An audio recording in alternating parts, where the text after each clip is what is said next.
Welcome to J-mart's State of Health podcast. I'm your host, J-mart, and on this podcast, I want to share my experiences as a personal trainer and health coach, as well as my personal stories from self-experimentation about the various aspects of health, ranging from physical training and nutrition to other lifestyle choices. On this episode of the podcast, I did another analysis of a scientific journal article about nutrition. Specifically, this article is about the effects of replacing saturated fat with polyunsaturated fat. If this topic is interesting to you, then you should also check out my previous podcast episode, where I did a similar analysis of a review article on saturated fat alone and its impact on cardiovascular disease. Today's article that we'll do a deep dive on suggests that replacing saturated fat with polyunsaturated fat has a beneficial impact for coronary heart disease outcomes. In my review of this article, I go over the data in a detailed manner to establish how closely it supports the claims the authors are making. In summary, the authors present 8 separate studies, all of which alone show no statistical significance between control and diet intervention groups regarding heart attacks and related deaths. But when the data was combined, altogether, there was a 19% relative risk or 2% absolute risk reduction in the intervention group that was statistically significant. However, if you try to separate out the high-quality evidence from the low-quality evidence, then there is no statistically significant risk reduction anymore. In fact, the study with the largest number of participants was suggestive of a higher risk for the diet intervention group. Furthermore, if you disregard heart attacks and only look at heart attack-related deaths or deaths from all causes, then again, there is no statistically significant change observed between control and diet intervention groups. All taken together, I don't believe the data presented by the authors of this article supports their claim that polyunsaturated fatty acid replacement of saturated fatty acids in a diet has a beneficial effect on coronary heart disease. So, if all that sounds interesting, then this episode is for you. Just before we get started, this is a reminder that you can get started with my free bodyweight training program, Body Basics, which requires no equipment, by going to subscribepage.com/bodybasics. Also, if you're watching this on YouTube, don't forget to smash the like button for the YouTube algorithm, hit subscribe if you like the content, and hit the notification bell too. All right, here's the episode. Hey everybody, it's J-mart. Welcome to another episode of my podcast. Today I'm going to picking up the thread from the previous episode and do another deep dive into nutrition by going over a journal article. If anyone missed the previous episode, I kind of did an analysis of a review article on saturated fat and its effect on health, specifically cardiovascular health, because oftentimes mainstream nutritional advice is to reduce saturated fat intake to less than 10% of total energy intake. And in that review article, that notion is kind of put under the test of what observational and interventional data is out there, and it appears that there's no actual scientific backing behind this recommendation. And that's kind of like, before I go any deeper, I'll admit that that's the bias that I have regarding nutrition. Is I don't believe that foods full of saturated fat, such as butters, cheeses, meat, fatty meat cuts, I don't think those are unhealthy foods. In fact, I think the foods with processed seed oils, such as like canola oil, corn oil, sunflower and safflower oil, those I don't believe those are the healthy sources of fat, even though that is what is often recommended for reducing risk of cardiovascular disease. But I'm willing to keep an open mind and try to look through evidence that's out there to see if there's anything that persuades me to change my mind. And so I found an article that kind of does claim to do this. And what I'd like to do is go over it, go over the summaries and datas, and see if this is something that convinces me to change my mind. And I will share my thoughts with you as I do that through this podcast episode. So join me and let's get started. Here it is. So the name of this article is Effects on Coronary Heart Disease of Increasing Polyunsaturated Fat in Place of Saturated Fat, a systematic review and meta-analysis of randomized controlled trials. All right, so let me just break down this title because it's quite long with a lot of complicated terms.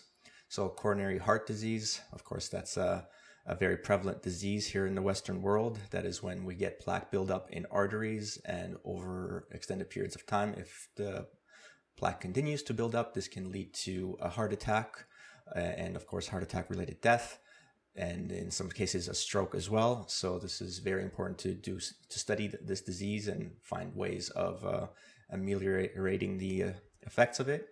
And in this particular study, they're looking at replacing saturated fat, which is the fat that I think is healthy. And from my previous podcast episode, I said there seems to be no evidence to show that this actually does increase saturated fat, does increase cardiovascular disease.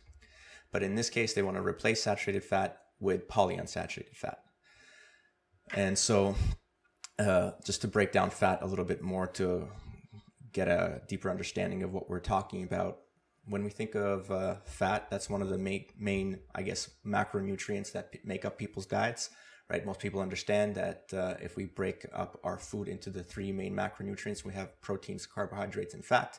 And fat can be further subdivided into a saturated kind and an unsaturated kind.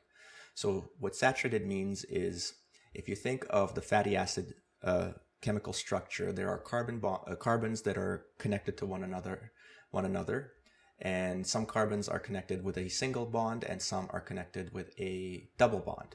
Now, when the chain of carbons is fully connected with all single bonds, what that means is that the remainder of the carbon bonds are fully saturated with hydrogen molecules, and the structure of that chain of carbons is pretty much a straight line.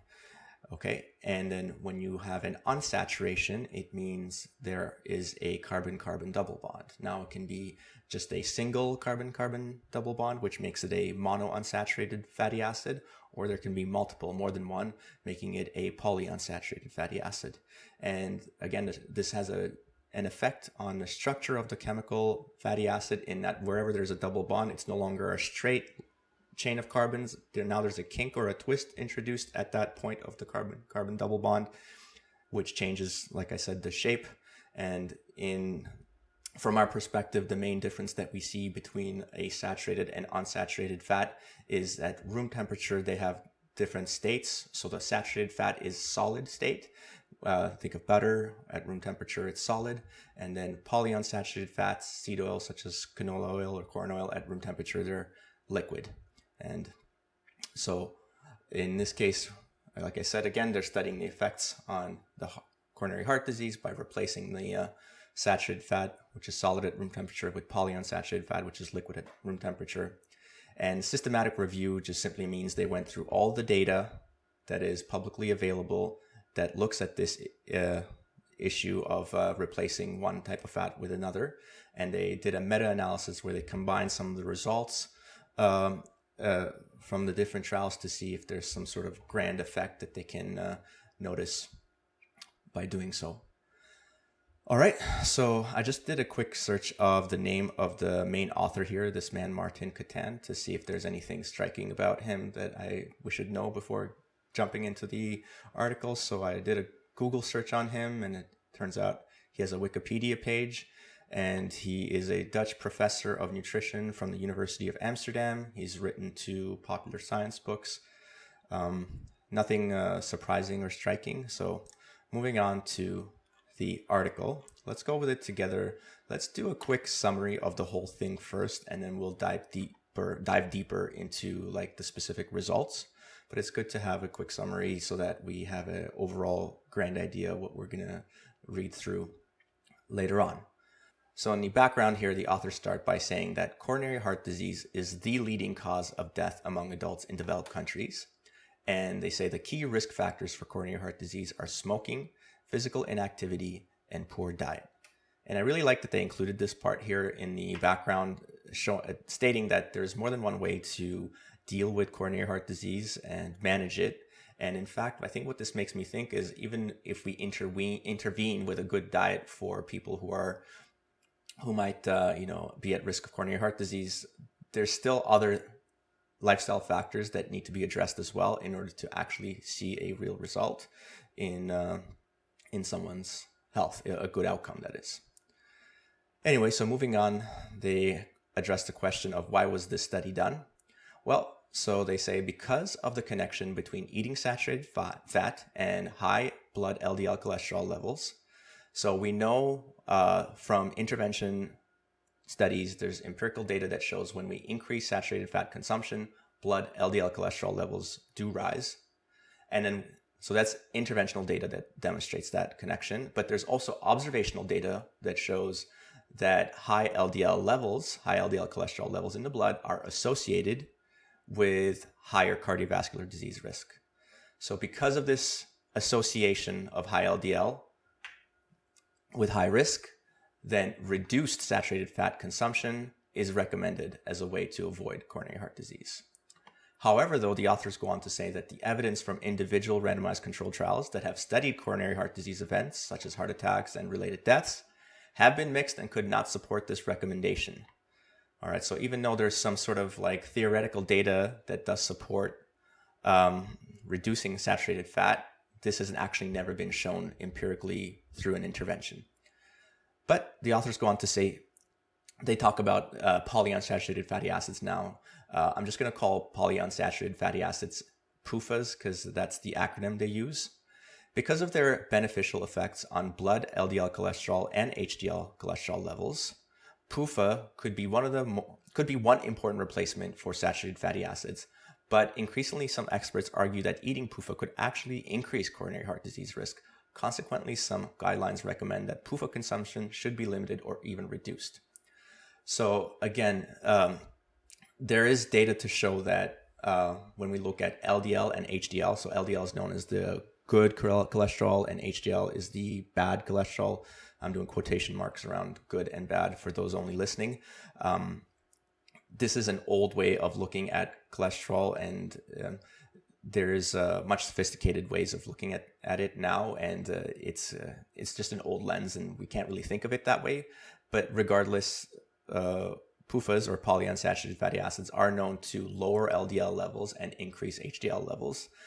And this is thought to be good because, again, of these associations with cardiovascular disease. So that's why people think that it might be a good replacement for saturated fat. But again, I do like how honest this paper is in stating that some people argue against this, saying that, it could actually increase the risk. But regardless, the authors go on to say that, so they will try to assess the impact of increased PUFA, polyunsaturated fatty acid consumption, as replacement for saturated fatty acids on coronary heart disease events. So what exactly do they find? Do they do and find? Well, they found 8 trials, and in these 8 trials, they had participants that were randomized to increase their PUFA intake for at least a year, and in which the coronary heart disease events were reported. 8 trials like this. And in these 8 trials, there were 1,042 coronary heart disease events, and they were recorded among 13,600 participants in the trials. So in these trials, on average, the PUFA consumption had been slightly less than 15% of total energy intake for the intervention group. And for the control group, it was only 5%. So this is a huge increase from 5% of total energy intake to 15%, tripling the amount in the intervention group compared to the control. So what were the results? Well, the authors say that the intervention group had a 19% reduced risk of coronary heart disease events compared to the participant group in the control. All right. And they also say that they found benefits associated with PUFA consumption. They increase with longer duration of trials. Okay, so that sounds very promising. So we're noticing that in the intervention group, when you triple the amount of PUFA, polyunsaturated fatty acid consumption, you get a 19% reduced risk. And the longer you do it for, the better the results. This is what they say in the summary. Okay, now let's go dive deeper into the full article and tease everything apart. Let's start with the introduction. Again, the authors start by talking about cholesterol levels. They say consumption of PUFAs lowers total to HDL cholesterol ratio to a greater extent than carbohydrates or any other major fatty acids. And they say that this is the best single lipid predictor of coronary heart disease risk. So I do believe that the ratio of total to HDL cholesterol is a good predictor of coronary heart disease risk, but I believe this is an old study from what year is it from? 2010. This is an old study, and I believe there's new data to support that there are even better predictors of coronary heart disease risk. I believe particle size of the LDL cholesterol might be considered an even better predictor, but regardless, let's not get too tangential here. It does, according to them, improve this ratio of LDL total to HDL cholesterol, more so than carbohydrates or other fatty acids, okay? And because PUFA consumption may also improve insulin resistance and reduce systemic inflammation. For these reasons, the authors say that PUFAs may be an ideal replacement for saturated fatty acids. So again, there's a lot of theoretical ideas for why PUFAs might be good. However, they go on to repeat again, saying that several control intervention trials have evaluated whether increasing PUFA consumption as replacement for saturated fatty acids impacts risk of coronary heart disease events. But results of these trials have been inconsistent, with majority of studies demonstrating no significant benefit. Yep, so yeah, the data is not there to support this claim, even though theoretically it makes sense. And this happens all the time in science. It just means that we don't have a full picture of what's actually going on. And if we just do a little bit more work, maybe we can clear things up and it'll make sense why this isn't how we predicted things to be. It just means our model's a little bit off. But anyways, regardless, the authors state that they did a systematic review and meta-analysis of the randomized controlled clinical trials that assess the impact of increased PUFA consumption as replacement for saturated fat on coronary heart disease endpoints. So one thing I didn't mention is the fact that they're looking specifically at randomized controlled clinical trials. And this is really good because these types of trials have the most reliable data that could be obtained. And it's much more believable when there's an effect seen through randomized controlled trials rather than through simply doing a cohort observational study. Okay, so what exactly were their methods? How did they do this? Well, so what they did is they went through the public data and they searched for randomized control trials that had randomized the adults to increase their total or omega-6 polyunsaturated fatty acid consumption for at least a year without other major interventions. So no blood pressure medication, no smoking control or other dietary interventions. Okay, so they're looking at increase of both total and omega-6 PUFAs. Now, most of the time, omega-6 PUFAs are from plant sources, but you can also get omega-3 PUFAs, which are from animal sources. So looking both at total and omega-6 kind of skews the data a little bit because you're not dividing it up between the plant and animal sources. And that's usually where like the distinction kind of lies between people. But regardless, let's move on. What other criteria did they use for searching trials? They had to make sure that these trials had an appropriate control group without the dietary intervention. So yeah, that's very important. You always want to be able to compare to the control group that didn't receive whatever the intervention was. And then of course they also looked for studies that reported hard coronary disease events. So hard events are either myocardial infarction, so heart attacks, heart attack related deaths, sudden deaths. They also had some exclusion criteria.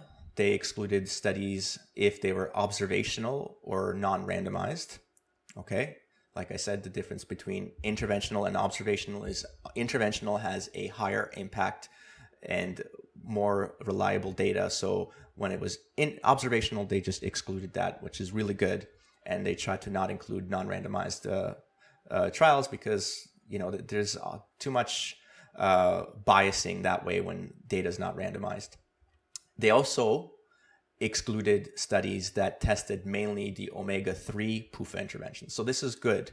When there was just a study with a reliance on only omega-3 PUFAs, they excluded those studies, but they do say they included ones that had the omega-6 and total. So it's not a perfect study, but it's all right. So they also excluded studies that had soft coronary heart disease endpoints. So this would be angina. Okay, and they did not include any commentaries, review articles, or duplicate publications of the same studies, which makes sense. Here's an interesting point that they include, which I think points out the major limitation of this study, is they included both feeding trials and trials that utilized dietary advice. And I think that's just very interesting that they decided to include both of those together, because it's so different to be actually providing meals for a population and knowing exactly what food they're consuming versus only providing dietary advice and having no idea what level of adherence to the advice is kept by the patient population. So it makes me question whatever results we can obtain from combining these two sets of data, because they're too different. It's in my mind, it's very hard to be able to compare these two. But regardless, let's move on. Here they provide a little summary to demonstrate their kind of screening process. They started with over 300 articles that they identified from databases, and through various contraction mechanisms, they brought it down to a total of 8 studies that fit the criteria that I just went over. Okay, and additionally, they also say that they assessed study quality using a validated scale, and the scale included criteria relating to randomization, to blinding, and withdrawals and dropouts that are together summed up to generate an overall quality score between 0 and 5. Okay, so quality scores of 0 to 2 indicated lower quality trials, and then between 3 and 5 indicated high quality trials. Okay, that's good. That's good that they do that. Gives us an idea of which of the data to trust more. So what were the results? Here we go. Let's look at this very closely. So they identified randomized controlled trials that included a total of 1,042 coronary heart disease events among 13,600 participants. So this is good. The eight trials altogether have a pretty large pool of participants, over 13,000. This is very good. There was just slightly over 1,000 coronary heart disease events. Again, they give us the parameters of the studies kind of combined together. On average, the control group had about 5% of total energy intake be PUFA, and in the intervention group, that number was increased to about 15% of total energy intake. So once again, just highlighting how this is actually a huge increase in the intervention group of PUFA consumption compared to the control group. The control has on average 5%, and the intervention increases that to 15% of total energy. Here's another point from the authors. They say many of the trials had design limitations such as single blinding, inclusion of electrocardiographically defined clinical endpoints, or open enrollment. Okay, so again, I want to point out how what I really like about this study is the authors are always very open and clear with the limitations of this meta-analysis, and as long as someone takes the time to read through the entire thing, they understand how much weight to put behind a study or behind the results of a study like this. Okay, so one interesting thing when I mentioned about the quality scores, right? They gave quality scores between 0 and 5 on the 8 trials.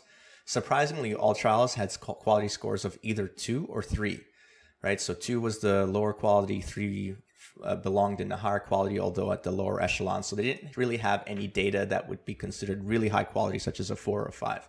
So that's a little bit, should make your warning sign go off in, again, being able to put a lot of weight behind the results that we see here. But all in all, combining all trials, the pooled risk reduction for coronary heart disease events was 19%. This RR here is risk ratio, and it's 0.81, as you can see here, and I'll explain what that means.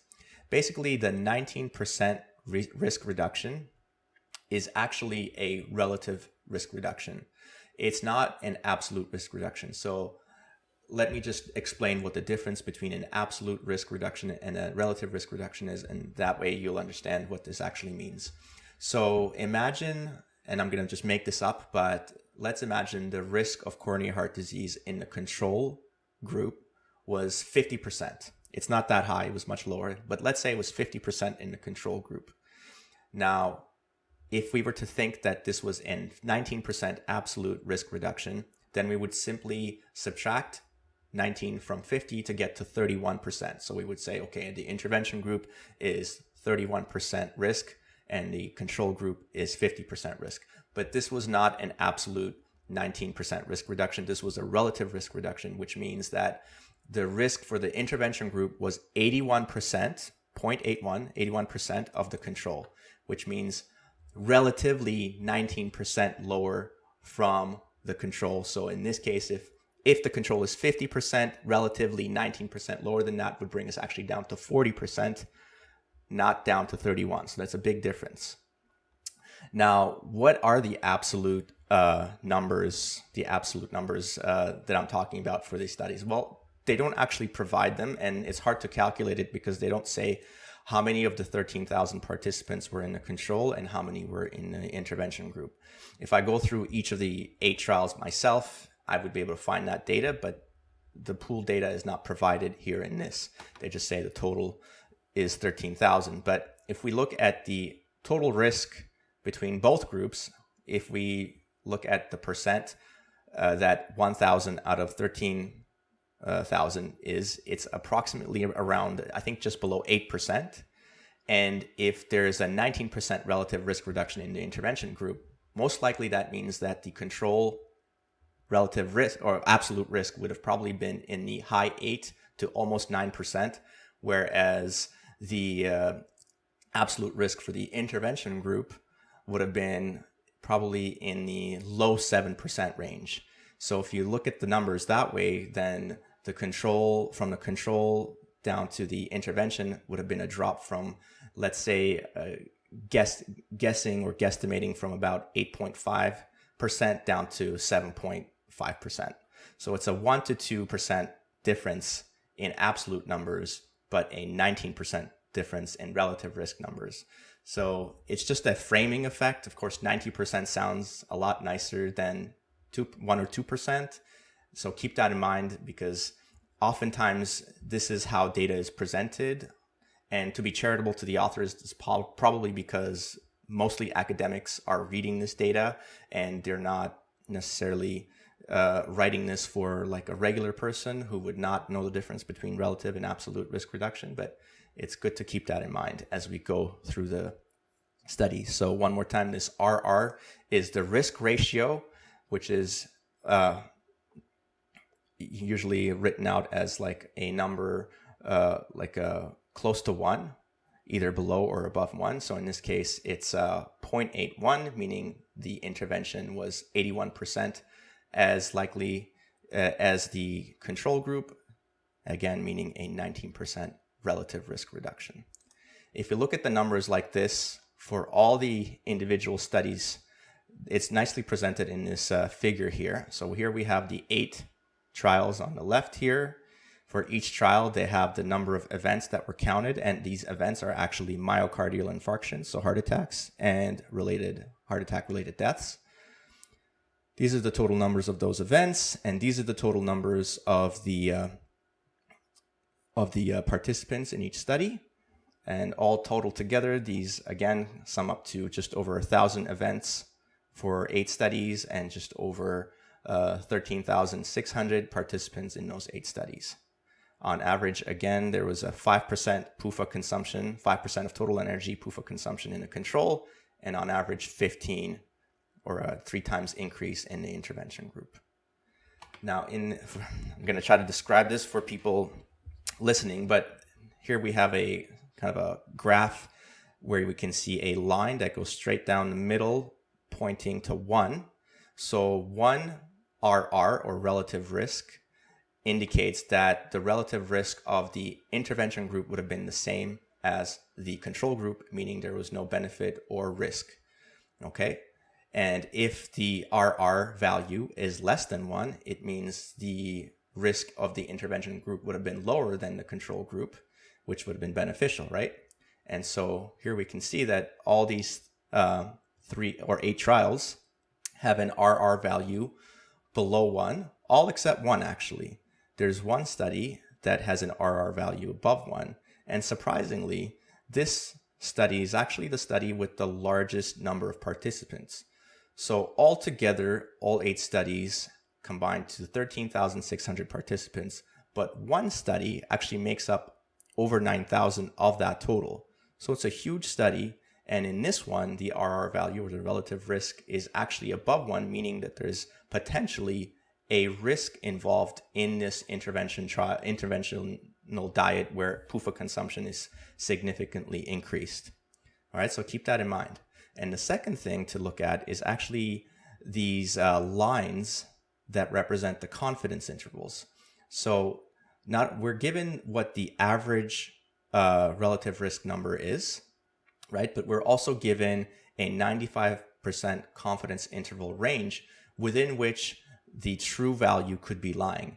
And in all of the studies, 7 out of the 8 studies actually, so there's only one study where the confidence intervals do not include the relative risk of 1, meaning potentially there could be no improvement in coronary heart disease event outcome by increasing total PUFA consumption. So it's very interesting to kind of look at the data this way and see how, even though there seems to be some small benefit accruing in the intervention group, for all of these, it's not really statistically significant. And for the study with the largest number of participants, there's actually potentially a risk involved too. So when I saw this, it was very surprising. Okay, and now let's move on to a little bit, drill down on the data even a little bit more. So here the authors next go on to say that the median duration of all trials was 4.25 years. And among the 4 trials with the duration of less than that mean, less than 4 years, the pooled RR relative risk was 0.91, so only a 9% relative risk reduction. However, among the 4 trials with the duration of greater than 4.25 years, then the pooled relative risk was 0.73, meaning a 27% risk reduction. So that's very interesting. So what they're trying to say is, well, if you follow the diet for a longer period of time, there's clearly a stronger benefit. However, it's interesting to note that these are actually not statistically significant. They don't provide a p-value here for this data, which means that while the data could be suggesting some sort of effect, there's no statistical significance. And interestingly, if you look at the 4 trials that have a duration of less than 4.25 years, that's actually the majority of the participants. Remember, there was only 13,600 total participants, and the 4 trials that make up the ones that have less than 4.25 in duration, that makes up for, I believe, over 12,000. I went back and checked the numbers, over 12,000 of the 13.6 thousand people. And for those people, the relative risk reduction was quite low. In fact, within the confidence intervals, it was well within 1, indicating no improvement. And in fact, there was no statistical significance as there's no p-value provided. And then for the longer duration trials, that's only like 15 or 1,600 people compared to the over 12,000 in the previous group that I mentioned. And again, there's no p-value provided, suggesting no statistical significance. And this is what happens when you have small numbers. We always see a greater effect in small numbers because that's just the law of small numbers. That's why we don't trust results until we get a larger data set that includes as many people as we possibly can to give us a true representation of what is actually going on. Okay, and then remember we mentioned that the quality of the data was assessed, and they had given a score of either 2 or 3 to these 8 trials. Now they say for the 6 trials with a quality score of 2, so the 6 out of 8, most of the trials had a low quality score of 2. The relative risk was 0.78. So they actually saw a higher effect on the low quality data. And then for the 2 trials, only 2 trials out of the 8 with a quality score of 3, the relative risk was 0.91, meaning only a 9% relative risk improvement. So the high quality data basically shows not a huge amount of improvement. And in fact, the confidence interval, again, is well within 1, suggesting that possibly there's absolutely no improvement here at all. And again, there's no p-value provided for either one of these, meaning that these aren't statistically significant anyway. And then here's a really important part of the results section. In the secondary analysis, restricted to coronary heart disease mortality alone, so they didn't include any heart attacks. They looked at just the deaths. There were 855 events, and the pooled relative risk was 0.80, so 20%. So it's basically the same number that they saw for the total amount for like both the heart attacks and the heart attack related deaths. But again, there's no p-value provided, meaning that this is not statistically significant. And if we look at the confidence interval, it's pretty close to 1, suggesting that, this number is meaningless. And then lastly, this is the most important, the damning part of the evidence, where they say evaluating total mortality due to all causes, which there were 2,472 events, the pooled relative risk was 0.98, almost 1. So there's absolutely no improvement in total mortality in the intervention group compared to the control group. So that's, very surprising. Like if the diet intervention is helping reduce the coronary heart disease related mortality, but causing some other sort of mortality increase, then is it really helping? We have to ask ourselves that. And again, in both these situations, there's no p-value provided, meaning this was not a statistically significant result. All right. And then the last 2 pieces of evidence here that I highlighted, they talk about the 2 trials that were double-blinded. There were only 2 trials out of the 8 that were double-blinded, and restricting the results to just these 2, we get another relative risk that's almost close to 1, meaning not a huge improvement in the intervention group.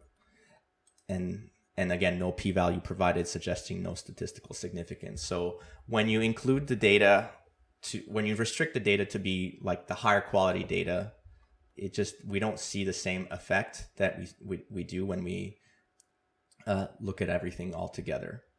And then lastly, they talk about the 4 reports that provided meals, i.e. were feeding trials. The relative risk was 0.76, so a 24% relative risk reduction. And they do provide the p-value here, but I didn't mean to highlight everything. But the p-value is 0.08. And I think it's pretty funny that they include this, because any value above 0.05 is meaningless. Sometimes people like to include this to say like, oh, it was close to 0.05, so it's like trending towards statistical significance. Well, I'm sorry, that's just not like how we do statistics. Either is statistically significant or it's not. And even when you restrict the data to just include the trials that, like I said, would be the higher quality trials from earlier on, because they're actually providing the data so you know exactly what the people are eating, even then there is no statistical significance. And then when you do restrict it to the trials that just provided dietary advice, you still see a mild benefit about our risk ratio is 0.84, meaning a relative 16% risk reduction. And now the p-value here is below 0.05. But again, the confidence interval is so close to 1, and this is such a small improvement that I think all this data together combined really invalidates the kind of the claims that this paper makes. But let's just go on quickly into some of the discussion points that the authors go into as well. They say, whereas nearly all these trials were insufficiently powered to detect a significant effect individually, the pooled results demonstrate a significant benefit of replacing PUFA for saturated fat on clinical coronary heart disease events. I think that's so funny to say that. So like, even though the individual studies themselves show no improvement whatsoever, if we pool all these differently done studies where like different patient groups are given different foods and the measurements are all done differently, but some of the outputs are kind of similar. So if we just combine it all together, then we do see a benefit. that's not very scientific at all. And I don't think they can really claim that there's really a benefit here. Hopefully I was able to make that clear by some of my critique that I presented. And they say that this is only the second dietary intervention, together with consumption of long-chain omega-3 fatty acids or fish oil, that has now been clearly demonstrated to reduce cardiovascular events in randomized controlled trials. And I would say that this has clearly not been demonstrated, as there's a lot of weakness in the data. And when you try to break down the data into like the more quality components of it, you find there's no statistical significance that could be shown. And in fact, the data that includes the trial with the largest number of people, you see a potential risk involved. So I don't know how they can make this statement, but they do. And in another thing that they say is, additionally, our analysis of heterogeneity indicates that longer term trials showed greater benefits, suggesting that the benefits of increasing PUFA consumption accrue over time. And this is clearly false because, like I said, first of all, their data showed no statistical significance for this, even though it seemed like there might be a benefit for the longer duration trials. The p-value was not low enough to show that statistical significance, and the amount of people that were actually in the study for long periods of time was very small compared to the total number of people in the study. So it's very hard to make a claim like that. I think the data could be interpreted either way. So it's just based on you to be able to analyze that on your own, though. And, you know, you have to question what the authors are saying, and don't necessarily have to believe what they say, but see if the data they provide supports their claims. And in my opinion, it does not. Okay, and then last part of the article, they do go over the limitations, which I do appreciate the fact that these authors are very honest and provide a lot of caveats to what they're presenting, which is very good. So they say many of the identified randomized trials in our meta-analysis had important design limitations. Some trials provided all or most meals, whereas other trials relied on dietary advice.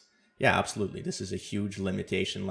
It's really hard to look at this data and think of them as the same, where one data set, you know exactly what the people participating were eating, and in this one, you have no idea. You're just relying on the fact that they listened to the dietary advice you gave them. It's too hard to combine these two data sets. Several of these trials were not double-blinded. Yes, they were, which lowers the quality of the data, and the ones that were double-blinded showed no improvement. And they say this could overestimate the benefits of the intervention. Absolutely. The methods for estimating and reporting PUFA and saturated fat consumption in each trial varied as well. So how the studies were done varied as well. So if how it was done varies, then it makes less sense to combine these studies together, right? And here's another really important point that they point out, is that one of the trials also provided, in addition to the main advice of consuming soybean oil, to consume sardines. And they provided this to the intervention group. And sardines are full of omega-3 polyunsaturated fatty acids, right? So the authors say, so the observed benefits may at least be partially related to the marine omega-3 PUFA rather than the total PUFA consumption. And this is an important point, because often it's the vegetable oils, the industrial seed oils, that are recommended as the heart healthy ones, right? People also know that, fish and fatty fish are healthy as well and should be included in the diet. But just from a commercial perspective, it's the seed oils that people say should be replaced for things like butter and cheese and all these saturated fat sources. So in this study, in this one study where it provides support for polyunsaturated fats, it potentially could be because of the marine omega-3 fat, not the omega-6 fat. So keep that in mind as well. And so this is the last point here. The authors say, given these limitations, each individual trial, the quantitative pooled risk estimate should be interpreted with some caution. Yeah, absolutely. Even though we see some sort of effect here, take it with a grain of salt, interpret it with some caution. It's funny that they say that, because then they go on to not interpret it with caution later on in the paragraph. But that's neither here nor there. And then, this is the very last thing. And I'm really surprised that the authors finish off with this in saying that their findings demonstrate reduction in coronary heart disease events and no evidence for increased risk in long-term trials utilizing PUFA consumption at very high levels. I don't know how they can say there's no evidence of increased risk when clearly the study with the largest number of participants showed a potential increased risk. But regardless, they say this suggests that current recommendations for the upper limit of PUFA consumption at 10% of total energy need to be revisited, particularly as PUFA appears to be the primary evidence-based replacement for saturated fatty acids. And I simply disagree with that. I think the evidence does not support it. There is clearly some evidence to show that there's a potential decrease in the number of coronary heart disease events in the intervention group. But when you look at the most quality data, it does not seem to support that. And then when you also look at the total deaths, total mortality, there is no difference. So it doesn't matter if you have less heart attacks from eating more polyunsaturated fatty acids if you still die at the same rate. Possibly those polyunsaturated fatty acids are causing other disease, and you're dying from cancer or whatever it may be. It doesn't matter. What matters is, does the intervention make you live a longer life? And if it does not, then there's no benefit to it, and it should not be the common mainstream recommendation. And so I'll end the my critique of this paper here, and just let you know that for the next episode, I'm going to dive even deeper into this and go into some of the data that they look into in this study, particularly this Minnesota study that had the largest number of participants. Remember, of the 13,600 people pooled together, 9,000 of them were from this one study, the Minnesota, it says CS here, which is Coronary Survey. Sometimes it's the Coronary Experiment, the Minnesota Coronary Experiment. And we will take a deep dive into that particular study and see what we can learn from that one. Until then, thanks for watching, everyone. Thanks again for watching till the end. As always, I hope you found what you heard useful, entertaining, and that you learned something. If you have any other questions related to health, training, and nutrition that you'd like me to answer on the podcast, you can either leave a comment or email me at newsletter@jmartfit.com. That's all I have for you today, ladies and gents. Connect with me on social media at jmartfit on Instagram and jmartmoves on Facebook, or get my free bodyweight training program at subscribepage.com/bodybasics. J-Mart out.